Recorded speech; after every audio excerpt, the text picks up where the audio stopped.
वीकेंडला मध्य रेल्वेवर सलग 63 तासांच्या मेगा ब्लॉकमुळे अनेक लोकल होणार रद्द। मेगा ब्लॉक पाहून लोकल प्रवास करा।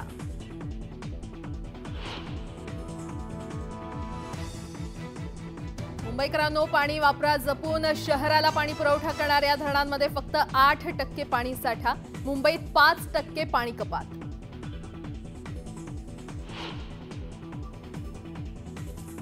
पुणे अपघात प्रकरणी अग्रवाल कुटुंबियांच्या अडचणीत वाढ। विशाल अग्रवाल आणि सुरेंद्र अग्रवालला कोर्टात करणार हजर।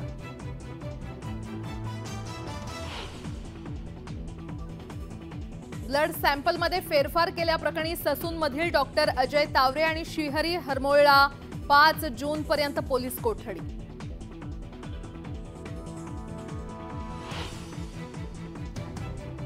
डोंबिवली केमिकल कंपनीतील स्फोट प्रकरण। मलय आणि स्नेहा मेहतांची पोलीस कोठडी संपणार। कोर्टाच्या निर्णयाकडे लक्ष।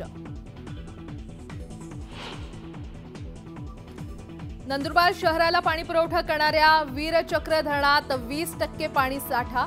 नंदुरबार वासियांना पाणी जपून वापरण्याचं आवाहन।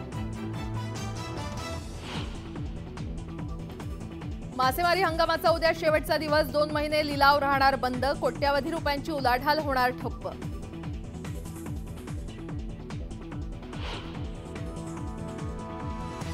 प्रचाराची रणधुमाळी संपली। नरेंद्र मोदी ध्यान धारणेसाठी कन्याकुमारीमध्ये।